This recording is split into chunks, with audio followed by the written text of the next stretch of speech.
His family demanded he marry from his own tribe, but Chima's love for Aisha, a woman from a forbidden lineage, ignited a battle that could destroy his family or set them free. But can love survive when an entire tribe stand against it? My wonderful subscribers, can love really survive when your family is not in support? Let's find out.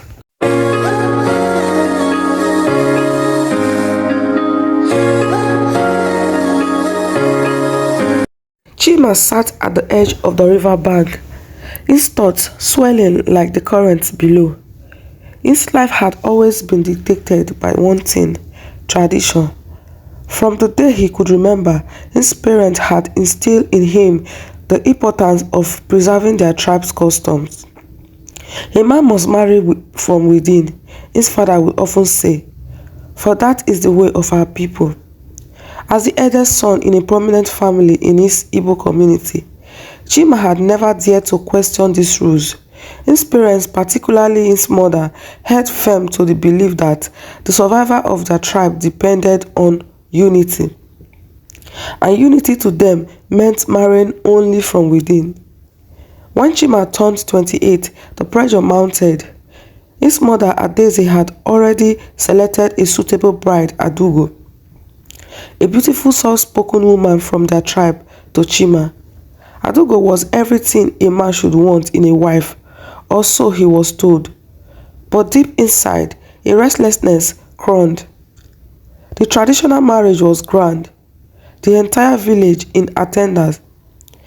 Chima sat at the front, his heart heavy, despite the joyous celebration. Adaugo, veiled and resplendent in her traditional attire, smiled shyly at him. He forced a smile back, but something felt off. In the first few months of marriage, things seemed smooth.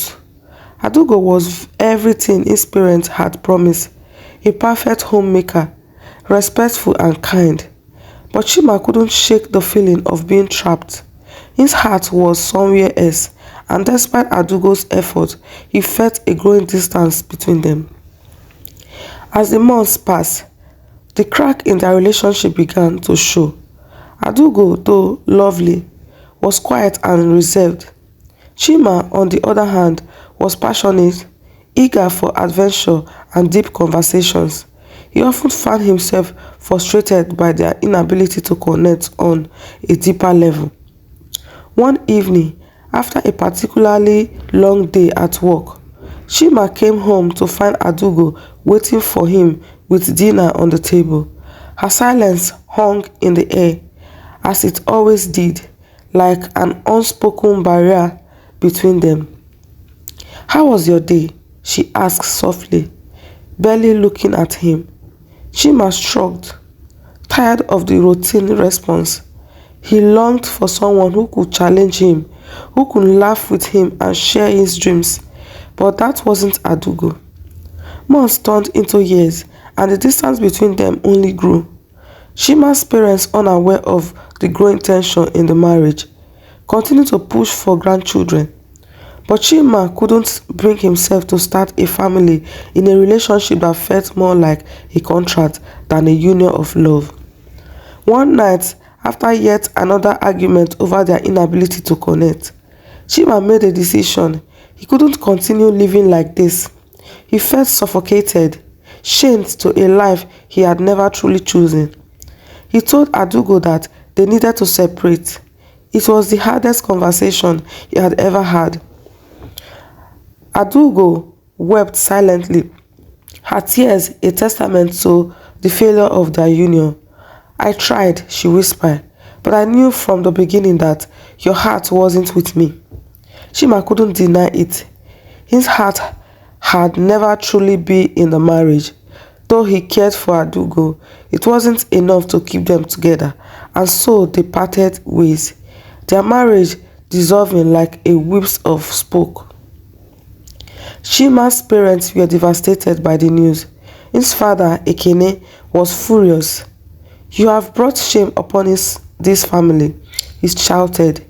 We gave you the perfect wife, and you threw it all away.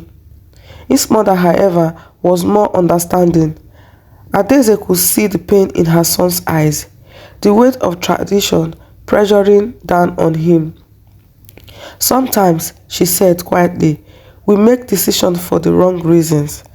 The divorce was finalized, and Chima moved to the city, far from the village and its suffocating expectations. He needed time to rediscover himself, to figure out who he was without the weight of tradition holding him back.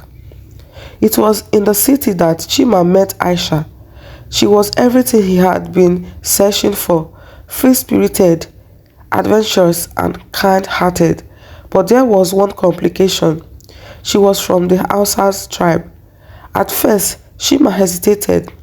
His parents had always been adamant about marrying within their tribe, and though he had broken free from his first marriage, the weight of their expectations still lingered. But when Aisha, things felt different. Their connection was immediate, electric. They could talk for hours, laugh over, share stories, and explore the world together. With her, Chima felt alive in a way he never had before. Despite his growing feelings for Aisha, Chima couldn't ignore the looming shadow of his parents' disapproval. He knew that bringing home a woman from another tribe would reignite the same old argument.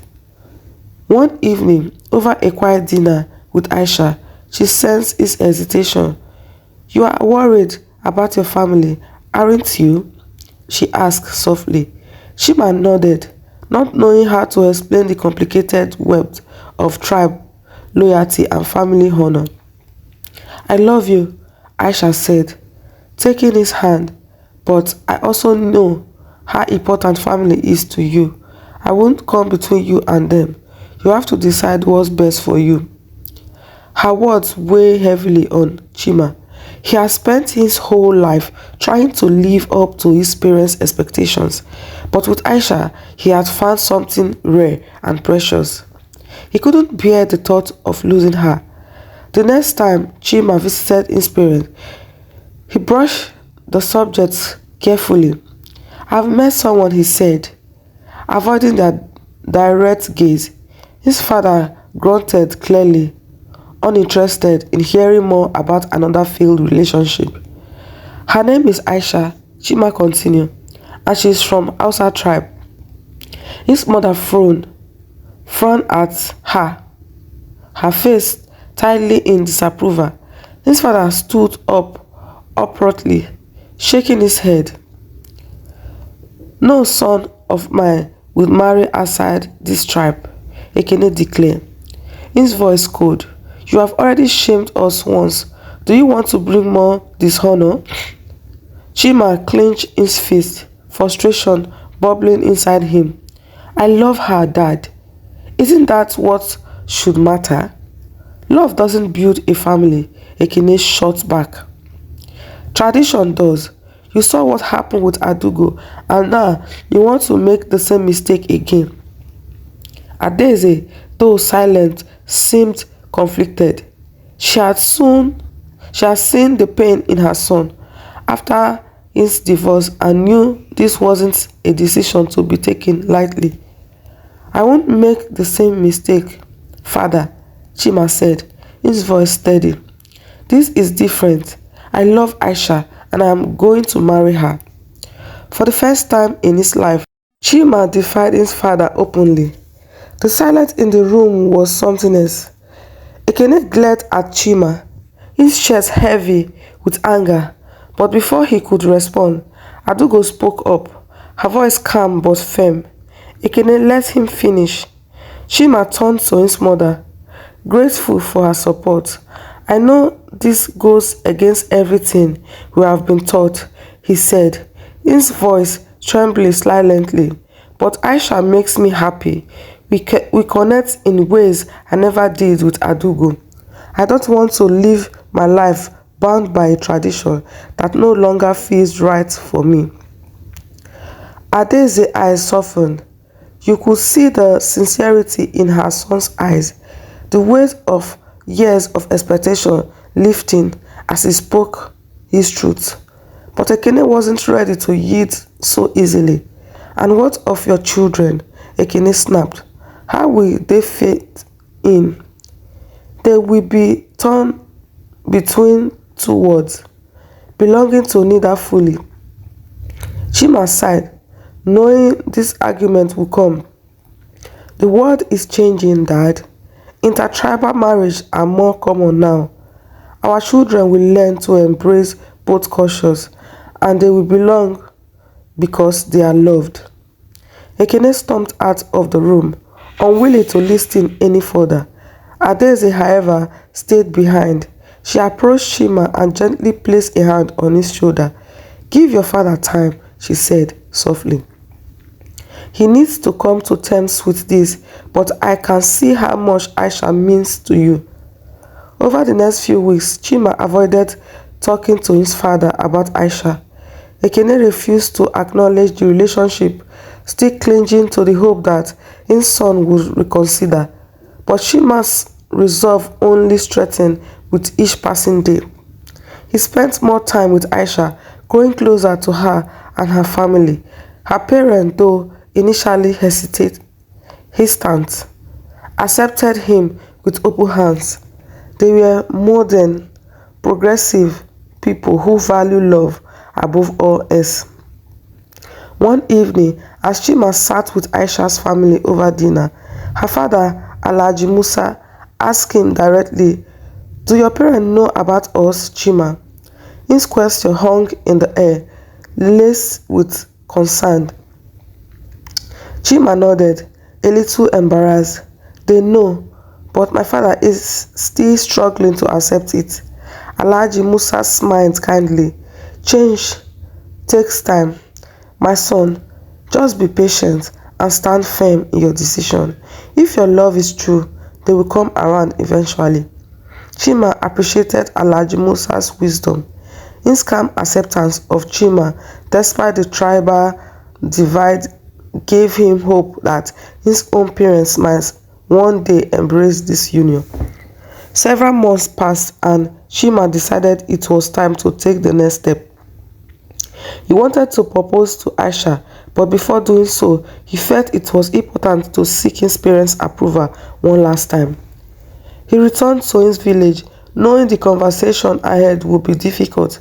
This time, his mother greeted him with a warm hug, while his father sat at the dining table, still cold and distant.